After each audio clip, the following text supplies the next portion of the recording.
Scooter Jeanette started Monday in Daytona. He will be moving to Louisville, every UCF player's favorite town. I know Easy Kill is out in the chat room. He's a Cincinnati Reds fan, so he's been waiting for Scooter Jeanette to return to the Reds. Wasn't Scooter Jeanette that guy that was on BYU who ended up having a pretty decent career in the NBA? Oh, that was Jimmer Fredette. I'm sorry. I don't know why I get those two mixed up all the time, but I do. Scooter. It's the same reason I couldn't tell Anthony Perkins and Anthony Hopkins apart for like years. Even though one of them's, still making movies. Jed Yorko set back on rehab due to a calf injury. Yeah. These are the ones that aren't coming back. So you got Springer and Lyles and Gallo are coming back shortly. Oh. And then this is a new thing. Like on our list on a rundown, like we don't really have a place to put like administrative leave, but now we have like an entire restricted list section. And I hope Bill's back. I hope the presser's back. If you have kids, hide their ears because this list is restricted. This list is rated R by the MPAA. Relief pitcher Blake Parker with a family medical emergency. So he's gone for who knows how long. Taylor Rogers is the guy you want in Minnesota for saves. Infielder Yairo Munoz for Cleveland reinstated due to paternity leave. This is a new thing. It's that people are going off on regular leave and they're coming back late, and that puts them on this list. But the big story is... And starting pitcher Frankie Montas has joined the Robinson Cano Club, out for 80 games with PED. Osterine. Yeah, thank God he's the only guy in baseball. Kills 99.6% of germs on contact. Make sure you have cleaner breath. Osterine. Those are the big moves for the week. I'm just looking out here. I forgot to recognize the chat room, which I usually do before we go into that. I'm hoping that the professor is listening, and I know he stepped away for a second. But Patrick Stroopy-Doo's out there. That's his actual stage name. Unholy Toledo. And Easy Kill, among others. Thank you guys for showing up on a regular basis. I'm here. I'm ready. But I'm prepared emotionally. He's prepared emotionally. I know it's like, yeah, it just when you're not there, when I can't see you via Skype, I get a little bit, nervous. You're kind of my security blanket. I understand. I wish you would stop sucking on me. Okay. But the topic for today is nothing about sucking. It's about hitting home runs. And we can tell you a lot of things about home runs, but you probably already heard them. Right now, last year there was a record-setting number of home runs hit. This year, the Major League Baseball is set to surpass that by about 500 home runs. We can talk about the Baltimore Orioles on pace to let up 380 home runs, and the old record was like 230. We can talk about the fact that the record for most home runs by a team is 267, and there are 3 teams on pace to cross 300 this year: the Brewers, the Twins, and someone else. Can't remember everything, But the question to me is like, wouldn't have to be the Orioles. Well, that's giving up 300 home runs in a year. Yeah. I gotcha. The Mariners are the third one. The Mariners are 3. So the question comes to me, like, I'm the first guy to, like, I always kind of tongue-in-cheekly say it's not steroids. And when I say that, people are hearing Doug thinks it's steroids. And, you are interpreting that correctly. So the question came to me, like, what if it wasn't steroids? What's causing this? Why are there so many home runs?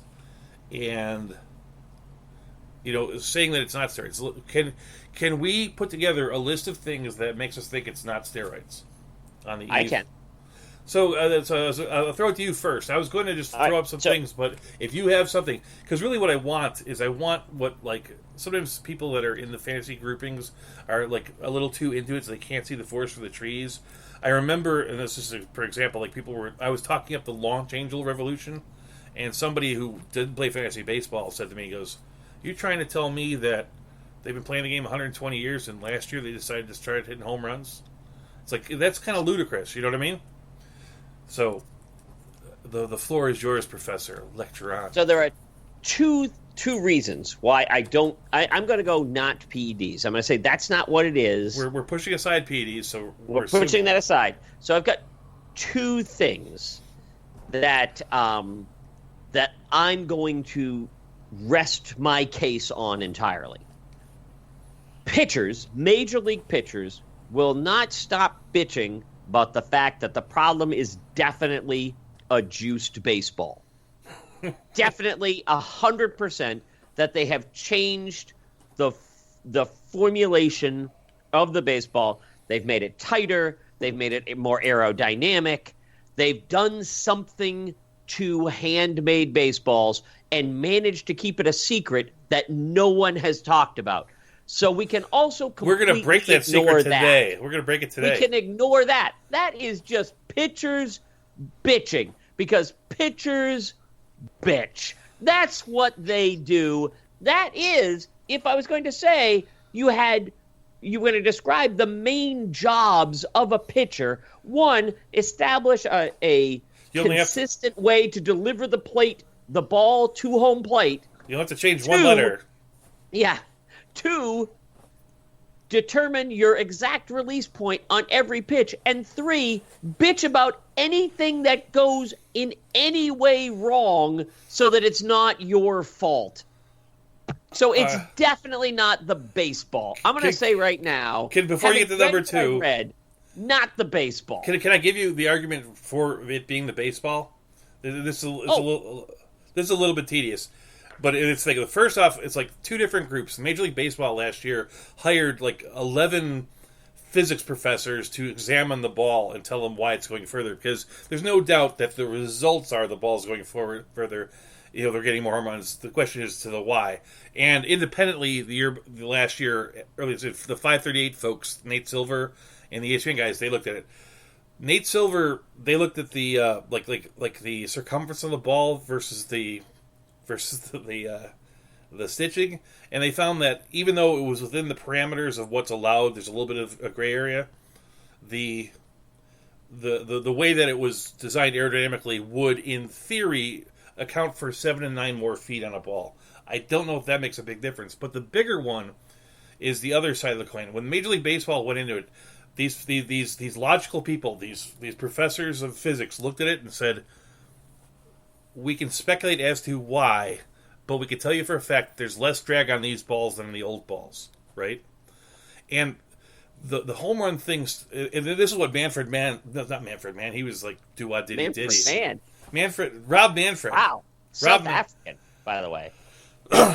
Blinded by the light. That's what they want you to do. They want you. See, I bring up the deuce. I bring up the launch angle thing because I think that looked like subterfuge to cover up people using PEDs. But this explanation actually means something to me.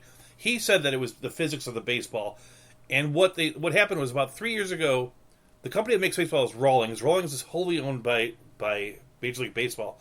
3 years ago, they changed factories and updated machines. Right? When they did this, irregularities in baseball became less irregular. Correct. The things are, and the biggest thing that was important is that the baseball is made up of 3 parts. You have the rawhide outside, you have the nylon twine covering, and then there's the center cork.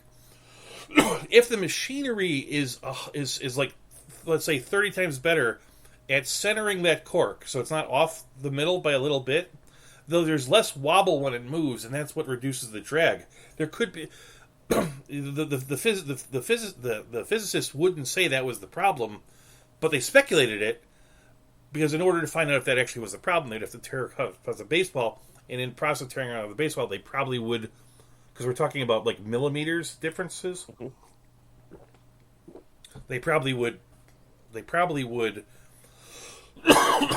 taint the data, but right. So you don't know it. But that seems completely plausible to me because we know the ball is going further. What do you think? Okay, so we know the ball's going further, but it's going further from last year. Last year, the player with the most home runs had 48. That is last year's record. We've got at least 2 players who are on target for 70 for this season. And there's a dozen players who are going to get more than last year's highest play.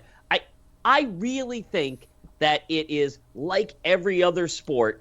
There are certain strategies which become popular And that's what they get taught. And I think the science of hitting a baseball is better today than it has ever been. And we're relying less on native talent like Ted Williams has, the ability to see a ball and know where the ball was going to be when it was still in the pitcher's hand and get his bat where it needed to be, and more about the actual science of the squareness of how you're hitting it, the speed with which you need to move the bat, and those advances are making us better at hitting home runs when we connect with the ball, and worse at connecting with the ball. It was one of the things I was going to bring up in my thinking. I thought that had something to do with it. We are in a situation where we have all these statistics, StatCast, where they know like what your launch angle is, they know how fast the ball gets off the bat. 15 years ago they weren't tracking that stuff, and there's this thing called the Hawthorne effect. As soon as the players know that they're going to be judged on how fast the ball comes off their bat, it becomes important to them to get the ball to come off their bat faster. And I don't think that they're trying to hit more home runs per se, though everybody always is. I think that they're trying to hit the ball to keep that number as high as possible, because having a StatCast average of a 95 miles an hour or faster probably has the same value on the marketplace in 2019 as being a 300 hitter did in 1982. So because we're looking at these things, they're looking to do these things. That's what because they're looking at those things, and because they're working on this part of their game, they're swinging harder through the zone. So when they connect on a pitch, it goes farther because they're trying to make the physics work to their advantage. Exactly. They know that statistically this is how it goes, and they're just better. They're better at this game today. Why aren't the pitchers with this part of it? The same information goes to the pitchers. Why don't the pitchers become better at this now? I mean, yes, there are more strikeouts, but that's more attributable to the mentality of I want a home run and I'm willing to eat the strikeout. But if you're paying more for home runs than you're penalizing strikeouts, then the batters have that as an incentive. Pitching hasn't really changed. There's nothing different about pitching. Well, the knuckle curve is more popular. This guy who lost the game last night in the Red Sox game pitched a great 2 innings.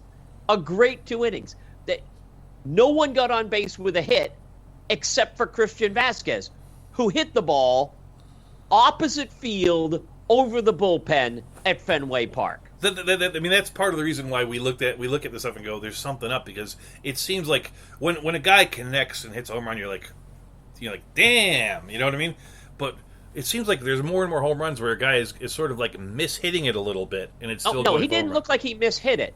He hit the ball exactly the way he needed to hit the ball. That's what he did. There's some people who, when they swing the bat, there are a lot of times Barry Bonds would swing the bat, and I'd say, okay, that's going to pop out to second, and it's a home run. But that's just a reflection on the effortlessness of his swing. His swing looked effortless. I mean, I didn't see Vasquez's, but I do. What I said is functionally true. There are a lot of these home runs where it doesn't look like the guy got all of it. Maybe I didn't see Vasquez's, but it's like, oh, look at that, he hit that one to the left field, that lefty, and then like with Yelich, just carrying, and that goes over. Could also be climate change. Could be climate change, but that's of course people tell me that I shouldn't listen to scientists on that stuff. Well, you brought scientists in to study the physics of the baseball. I think the physics of baseball is we've got 100 times more scientists on this climate change thing. I'm just going to throw that out there. We had a larger committee, and they cut the climate open to look at it. They weren't afraid of maybe tainting the data. The one thing, you said the pitchers aren't changing anything. Zach Britton of the Yankees, he said that the pitchers are throwing fewer fastballs, and that does bear out. If you look at fewer fastballs are hit for home runs. Fewer pitches over 95 miles an hour hit for home runs as a percentage than you would imagine. Well, I mean, that there is that. It's easier when you connect on a fastball to hit a home run, but if you just have internal brute strength, the slower pitch can be hit further. Of all, Nomar Mazara hit a 505-foot home run, and I don't have this in the data, but going into last night, there were 22 balls hit 450 feet or